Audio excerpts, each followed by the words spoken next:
যে তার মধ্যে এই ভার্চুস বা অ্যাট্রিবিউট। রাজধানীর ব্র্যাক সেন্টারে চলছে গবেষণা প্রতিষ্ঠান সানেমের ৮ম বার্ষিক অর্থনৈতিক বিষয়ক সেমিনার।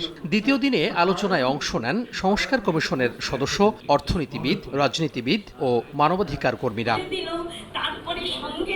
সিপিডির সম্মানীয় ফেলো ডক্টর রওনক জাহানের সঞ্চালনায় সম্মেলনে উঠে আসে জুলাই গণঅভ্যুত্থান পরবর্তী বাংলাদেশের সম্ভাবনা, অসঙ্গতি ও নাগরিক প্রত্যাশার নানা দিক।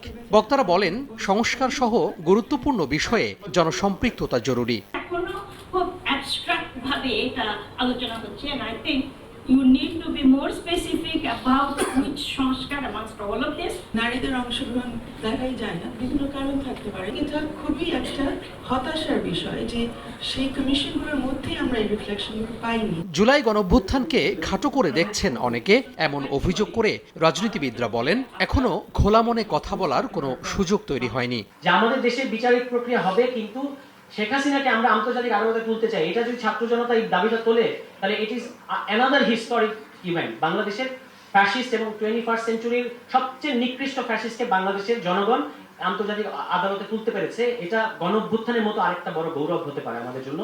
গণতন্ত্রের কথা, আগামী দিনের সুদিনের কথা, এবং অবস্থাটা এমনই যে কিছু একটা করলেই কালকে একটা সুদিন চলে আসবে।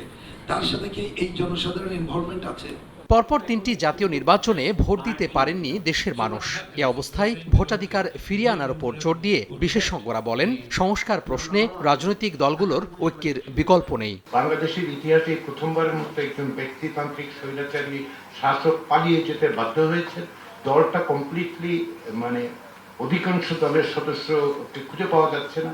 একটা ম্যাজিক ওয়ান নাড়াচাড়া করে সমস্ত কিছুর সমাধান, তো প্রসেসটা শুরু করার যে সুযোগটা তৈরি, সেই সুযোগটা যদি ব্যবহার করে না যায়, তাহলে একটা ভয়াবহ জায়গায় গিয়ে দেশ। জানমালের নিরাপত্তা নিশ্চিতে আইন শৃঙ্খলা পরিস্থিতির উন্নয়নের উপর জোর দেন বক্তারা। তোহা খান তামিম, সময় সংবাদ, ঢাকা।